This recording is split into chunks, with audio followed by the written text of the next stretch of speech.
안녕하세요. 인생 후반전을 함께 걸어가는 시니어 공감 채널 지천명입니다. 지천명은 50살에 하늘의 뜻을 안다는 말처럼 50만 6070대 우리들의 마음을 조금 더 가볍고 단단하게 해드리고 싶은 채널입니다. 오늘은 손주를 돌보다가 무너지는 내 몸과 마음, 어떻게 지켜야 할까라는 주제로 여러분과 천천히 이야기 나눠보려고 합니다. 아침 8시 초인종이 울립니다. 현관문을 열면 출근 준비를 마친 딸이 아이 손을 잡고 서 있습니다. 엄마, 미안해. 오늘 회의가 갑자기 잡혀서 좀 일찍 맡겨야 할 것 같아. 손주는 아직 잠이 덜 깬 얼굴로 할머니를 올려다봅니다. 어제도 돌봤고 그제도 돌봤지만 딸의 지친 얼굴을 보면 안 되라는 말은 차마 나오지 않습니다. 그래, 엄마가 볼게. 걱정 마. 이렇게 말하고 나면 딸은 고맙다는 인사와 함께 바쁘게 사라집니다. 문을 닫고 나면 조용한 집안에 손주와 둘만 남습니다. 벌써 허리가 뻐근합니다. 어제 손주를 안아주느라 무리했던 것 같은데 오늘도 또 긴 하루가 시작됩니다. 아침밥을 차려주고 놀아주고 재우고 또 놀아주고 점심 먹이고 기저귀 갈고 밖에 나가 놀자고 하면 놀이터까지 걸어가야 합니다. 그네를 밀어주는데 팔이 아프고 함께 뛰어 놀아주려니 숨이 찹니다. 예전에 내 자식 키울 때는 이렇게 힘들었나 싶은데 지금은 하루 종일 돌보고 나면 녹초가 됩니다. 저녁이 되어 딸이 데리러 오면 엄마 오늘도 고마워라는 말 한마디에 또 괜찮아라고 답합니다. 그런데 정말 괜찮은 걸까요? 밤에 누우면 온몸이 쑤시고 잠이 잘 오지 않습니다. 손주는 예쁜데 왜 이렇게 힘이 드는지 모르겠습니다. 내가 나이를 먹은 건지, 체력이 약해진 건지, 아니면 내가 너무 예민한 건지 스스로를 탓하게 됩니다. 여러분도 이런 순간 한 번쯤은 있으셨을 겁니다. 손주를 사랑하는 마음은 분명한데 몸이 따라주지 않는 그 순간 말이에요. 예쁘다는 마음과 힘들다는 마음이 동시에 드는데 힘들다는 말을 꺼내는 순간 나쁜 할머니, 나쁜 할아버지가 될 것 같아서 입을 다무는 그런 순간들 말입니다. 오늘은 이 이야기를 함께 나눠보려고 합니다. 손주를 돌보면서 무너지는 우리의 몸과 마음, 그리고 그것을 어떻게 지켜야 하는지에 대해서요. 왜 우리 세대가 유독 이런 고민을 많이 하게 될까요? 생각해보면 우리는 참 많은 것을 견뎌온 세대입니다. 어려운 시절을 겪으며 자랐고 가족을 위해 평생을 바쳐 일했습니다. 자식들 뒷바라지하느라 내 한 끼 밥 제대로 못 먹은 날이 얼마나 많았습니까? 자식 대학 보내려고, 결혼시키려고, 집장만 도와주려고 노후 준비도 제대로 못한 채 살아왔습니다. 그렇게 자식을 다 키워놓고 이제 좀 쉴 때가 됐다고 생각했는데 어느새 손주가 태어나고 다시 돌봄의 시간이 시작됩니다. 자식들은 맞벌이를 해야 하고 어린이집 비용은 비싸고 민간 돌봄 서비스는 더 비싸니까 결국 할머니, 할아버지에게 손을 내밉니다. 그리고 우리는 또 그래, 내가 볼게라고 말합니다. 왜냐하면 우리 세대는 그렇게 배웠으니까요. 가족을 위해 희생하는 것이 당연하다고, 자식을 돕는 것이 부모의 도리라고 배우며 살아왔으니까요. 내가 힘들다는 말을 꺼내는 것은 이기적인 것이고 못 봐주겠다고 말하는 것은 냉정한 부모가 되는 것이라고 생각하게 됩니다. 하지만 여러분, 이것 하나는 꼭 기억하셨으면 합니다. 여러분이 이렇게 느끼는 건 이상한 게 아닙니다. 손주 돌봄이 힘들다고 느끼는 것은 당연한 일입니다. 60이 넘고 70이 넘은 몸으로 매일같이 어린아이를 돌본다는 것은 정말 힘든 일입니다.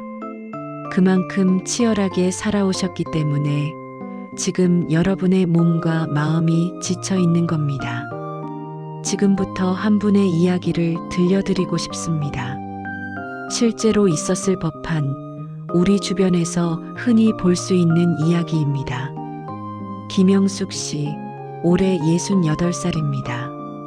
슬아의 딸 둘을 두었는데 큰딸은 회사에 다니며 5살 아이를 키우고 있고 작은 딸은 간호사로 교대 근무를 하며 3살배기를 키웁니다. 영숙 씨는 일주일에 닷새 아침 8시부터 저녁 6시까지 큰딸의 아이를 봅니다. 그리고 작은 딸이 야간 근무를 하는 날에는 작은 딸의 아이까지 봐줍니다. 처음에는 괜찮았습니다. 손주들이 너무 예뻤고 딸들을 돕는다는 것이 보람 있었습니다. 우리 엄마 아니었으면 어떻게라는 딸들의 말에 뿌듯함도 느꼈습니다. 하지만 6개월이 지나고 1년이 지나니 몸이 서서히 신호를 보내기 시작했습니다. 아침에 일어나면 허리가 아파서 몸을 펴기가 힘들었습니다. 손주를 안아 올리려면 무릎이 시큰거렸고 놀이터에서 뛰어놀다 보면 숨이 차올랐습니다. 밤에는 잠을 설쳤습니다. 손주가 다칠까봐, 뭘 잘못 먹일까봐, 딸에게 짐이 될까봐 걱정이 끊이지 않았습니다. 친구들과의 약속도 자꾸 미뤄졌습니다. 미안해, 오늘 손주 봐야 해서라는 말을 반복하다 보니 어느새 친구들과의 연락도 뜸해졌습니다. 좋아하던 노래교실도 등산 모임도 다 그만두게 됐습니다. 남편은 당신이 너무 무리하는 것 같다고 걱정했지만 영숙 씨는 괜찮아. 조금만 더 하면 애들이 어린이집 보낼 수 있을 거야 라고 답했습니다. 그러던 어느 날 영숙 씨는 손주를 놀이터에서 놀아주다가 그만 주저앉고 말았습니다. 어지러움이 심하게 왔고 잠시 의식을 잃을 뻔했습니다. 다행히 옆에 있던 다른 할머니가 119를 불러줘서 병원에 갈 수 있었습니다. 검사 결과는 극심한 피로와 스트레스로 인한 일시적 저혈압이었습니다. 의사는 말했습니다. 충분히 쉬지 않으면 더 큰 문제가 생길 수 있습니다. 병원에서 연락을 받고 달려온 큰딸은 울먹였습니다. 엄마, 왜 힘들다고 말 안 했어? 내가 엄마를 이렇게 만든 거잖아. 영숙 씨는 그제야 눈물을 흘렸습니다. 나도 모르게 이렇게 됐네.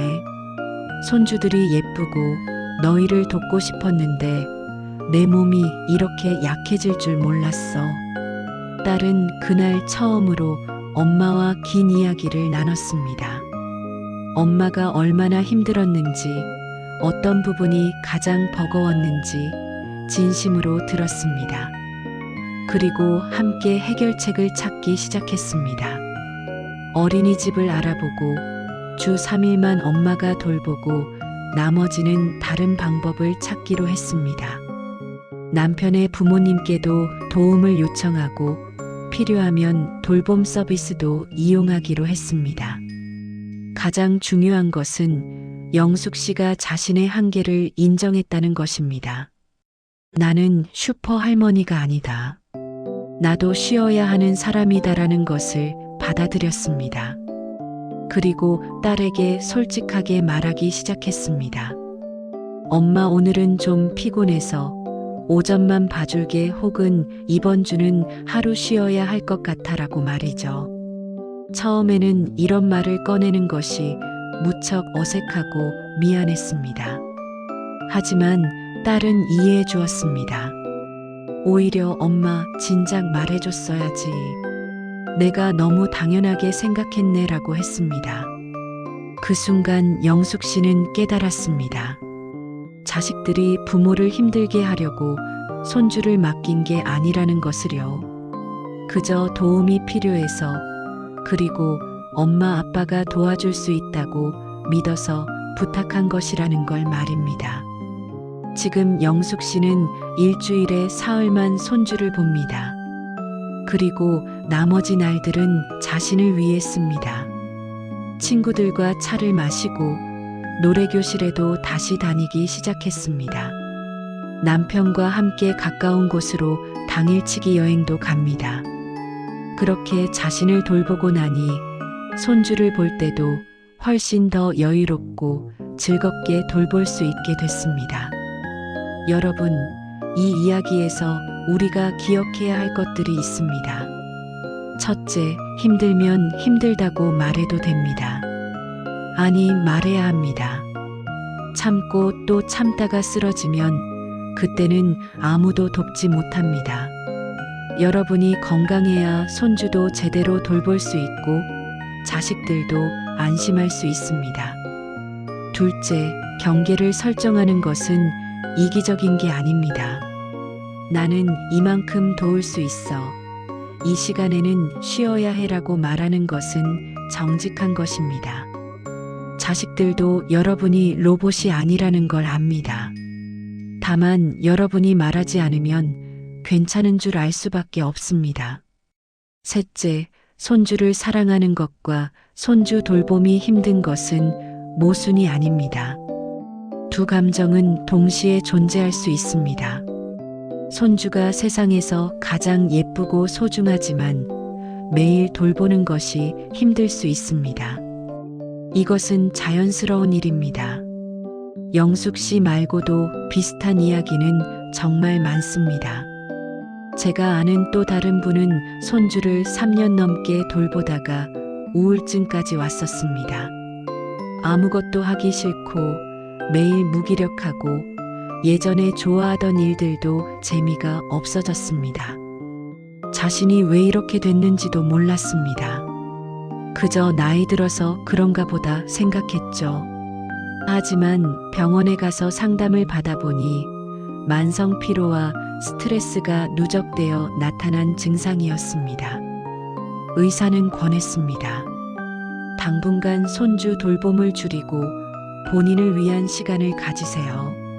처음에는 그게 가능할까 싶었지만 자식들과 진솔하게 대화를 나눈 후 조금씩 변화를 만들어 갔습니다. 한 달에 한 번은 여행을 가기로 했습니다. 멀리 갈 필요도 없이 그냥 하루 정도 온천에 다녀오거나 바닷가에 다녀오는 것만으로도 큰 위로가 됐습니다. 매일 아침 30분씩 산책을 하기 시작했습니다. 손주를 볼 때도 놀이터에 가면 벤치에 앉아서 아이가 혼자 노는 것을 지켜보는 것도 괜찮다는 걸 배웠습니다. 항상 함께 뛰어놀아줄 필요는 없다는 거죠. 그분은 이제 훨씬 나아졌다고 합니다. 손주를 보는 것도 예전보다 즐겁고 무엇보다 자기 자신을 돌보는 법을 배웠다고 합니다. 손주도 중요하지만 나도 중요하다는 것을 깨달은 거죠. 여러분, 여기서 우리가 기억하면 좋을 한 가지가 더 있습니다. 늦게 깨달았다고 해서 인생 전체가 실패가 되는 것은 아닙니다. 지금이라도 변화를 시작하면 됩니다. 오늘부터라도 나를 돌보기 시작하면 됩니다. 그럼 구체적으로 어떻게 해야 할까요? 어떻게 하면 손주도 돌보면서 나 자신도 지킬 수 있을까요? 몇 가지 실천할 수 있는 방법들을 함께 나눠보겠습니다. 첫 번째로는요, 자식과의 솔직한 대화입니다. 이게 가장 중요합니다. 힘든 것을 숨기지 말고 편안하게 이야기 나누세요. 엄마, 아빠가 언제까지 도와줄 수 있는지, 어떤 날은 힘들어서 못 봐줄 수도 있는지, 이런 것들을 미리 이야기해 두는 겁니다.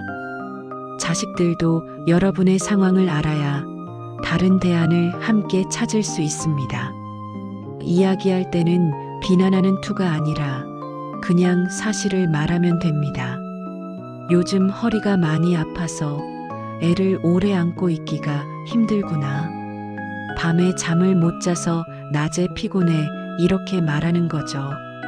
자식들은 여러분이 생각하는 것보다 훨씬 더 이해심이 많습니다. 다만 말하지 않으면 모를 뿐입니다. 두 번째로는요, 명확한 시간 경계를 정하는 겁니다. 일주일에 며칠 몇 시부터 몇 시까지 이런 것들을 처음부터 분명하게 정해두세요. 필요할 때마다라고 하면 결국 매일이 됩니다.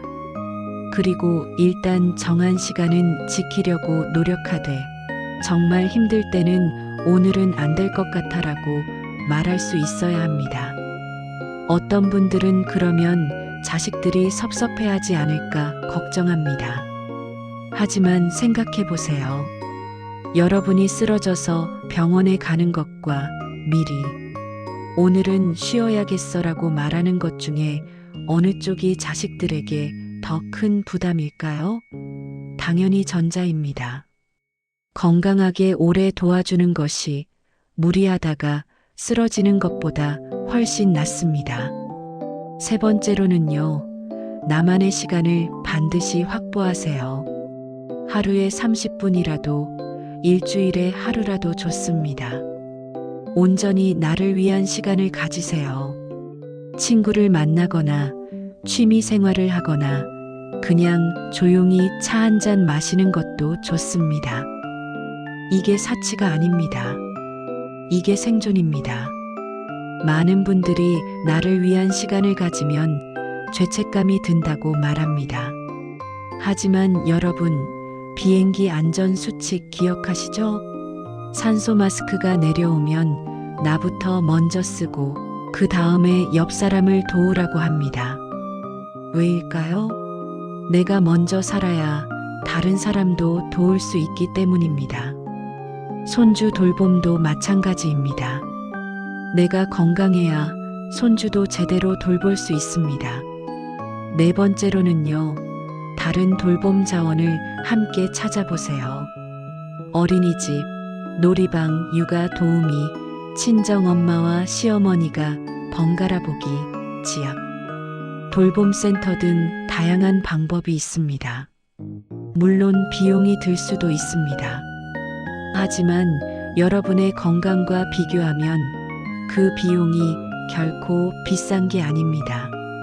어떤 자식들은 애를 남한테 맡기는 게 불안하다고 말합니다. 그럴 때는 이렇게 말해보세요. 엄마도 이제 나이가 있으니까 혼자서는 버거워. 함께 좋은 곳을 찾아보자. 여러분이 모든 것을 혼자 감당할 필요는 없습니다. 도움을 받는 것은 약한 게 아니라 현명한 선택입니다. 다섯 번째로는요, 몸과 마음의 신호를 무시하지 마세요. 허리가 아프면 병원에 가세요. 잠을 못 자면 그것도 문제입니다. 마음이 우울하고 무기력하다면 그것도 도움이 필요한 신호입니다. 이 정도쯤이야라고 넘기지 마세요. 작은 신호들이 쌓이면 큰 병이 됩니다. 그리고 정기적으로 건강검진을 받으세요. 손주를 돌보느라 나는 뒷전이 되면 안 됩니다.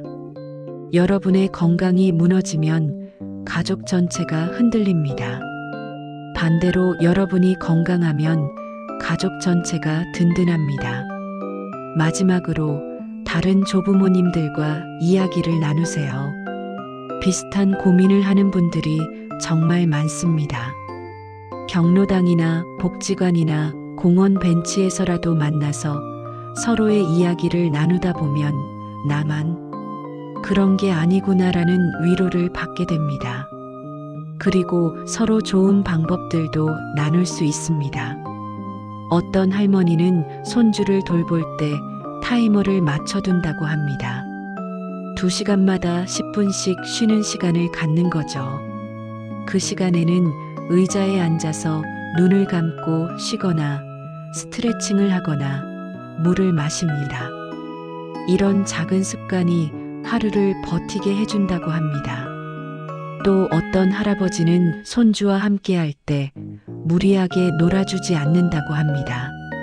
대신 옆에 앉아서 그림책을 읽어주거나 블록 싸는 것을 지켜봐 주거나 함께 천천히 산책을 합니다.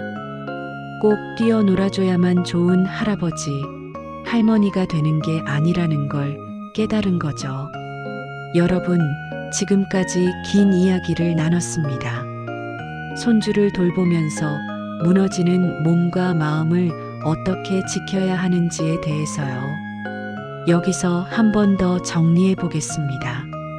손주를 사랑하는 것과 손주 돌봄이 힘든 것은 모순이 아닙니다. 두 감정은 함께 존재할 수 있습니다. 힘들면 힘들다고 말하는 것은 당연한 권리입니다. 참는 것이 미덕이 아닙니다. 경계를 설정하는 것은 이기적인 게 아니라 지속 가능한 돌봄을 위한 현명한 선택입니다. 나를 돌보는 것은 사치가 아니라 생존입니다. 내가 건강해야 다른 사람도 도울 수 있습니다. 늦게 깨달았다고 해서 인생 전체가 실패가 되는 것은 아닙니다. 지금부터라도 변화를 시작하면 됩니다. 여러분이 모든 것을 혼자 감당할 필요는 없습니다. 도움을 요청하고 함께 해결책을 찾는 것이 더 좋습니다. 작은 신호들을 무시하지 마세요. 몸과 마음이 보내는 경고를 존중하세요. 여러분은 이미 충분히 잘하고 계십니다. 평생을 가족을 위해 살아오셨고 지금도 손주를 위해 애쓰고 계시잖아요. 그 마음만으로도 여러분은 훌륭한 할머니, 할아버지입니다. 하지만 이제는 조금 달라져도 됩니다.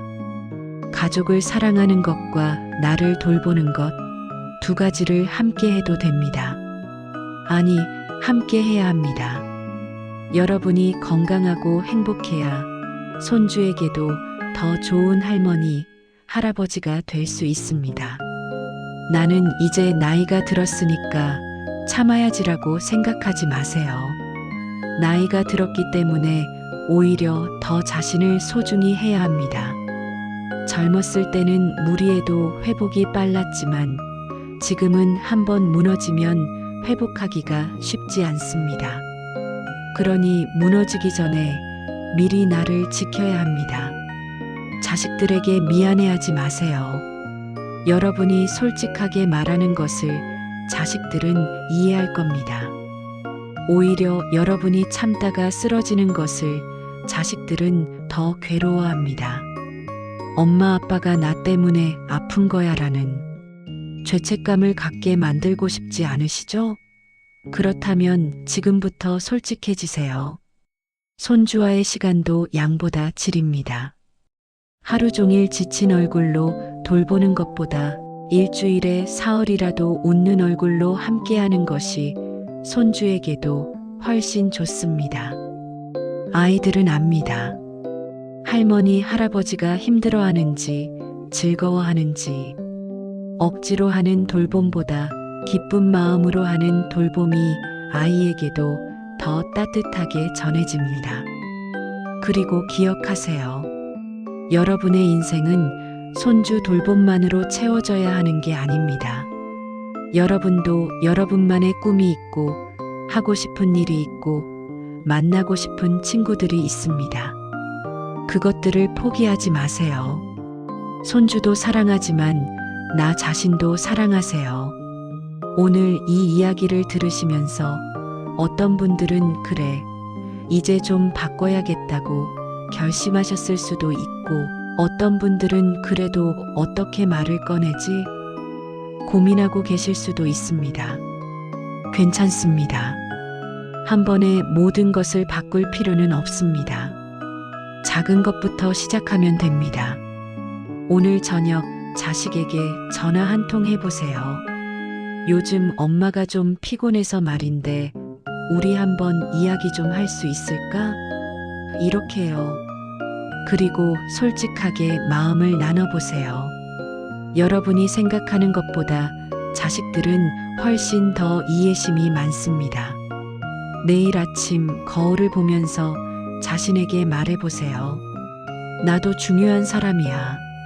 나도 쉴 권리가 있어. 나도 행복할 자격이 있어. 매일 이렇게 말하다 보면 조금씩 자신을 대하는 태도가 달라집니다. 이번 주 안에 나만을 위한 시간을 1시간이라도 만들어 보세요. 친구와 차 한잔 마시거나, 혼자 산책을 하거나, 좋아하는 드라마를 보거나, 그 시간만큼은 아무 생각 말고 오롯이 나를 위해 쓰는 겁니다. 죄책감 갖지 마세요. 이것은 필요한 일입니다. 여러분은 평생 다른 사람을 돌보며 살아왔습니다. 부모님을 돌보고, 자식을 돌보고, 이제 손주까지 돌보고 있습니다. 정말 고생 많으셨습니다. 이제는 여러분 자신도 돌봐야 할 때입니다. 언제까지 참아야 하나 묻지 마세요. 지금 당장 멈추고 쉬고 나를 돌보세요. 그것이 가족 모두를 위한 길입니다. 여러분이 건강하고 행복해야 가족도 건강하고 행복합니다. 마지막으로 이것만 기억하세요. 여러분은 충분히 좋은 할머니, 할아버지입니다. 손주를 사랑하는 그 마음만으로도 이미 훌륭합니다. 그러니 이제는 자신에게도 그만큼 따뜻해져도 됩니다. 나를 사랑하는 것이 이기적인 게 아니라 그것이 진정으로 가족을 사랑하는 방법입니다. 무너지기 전에 손을 내밀고 쉬어가고 도움을 요청하세요. 여러분은 혼자가 아닙니다. 우리 모두 같은 길을 걷고 있고 함께 이겨낼 수 있습니다. 오늘 이야기가 조금이라도 마음에 와 닿으셨다면 구독과 좋아요, 알림 설정으로 지천명과 오래 함께 걸어가 주시면 좋겠습니다. 생각나는 분이 떠오르신다면 이 영상도 살짝 나눠주세요. 여러분의 작은 응원이 이 채널을 계속 이어가는 큰 힘이 됩니다. 감사합니다. 제시도 클로드는 실수를 할 수 있습니다. 응답을 반드시 다시 확인해 주세요. 산이 4.5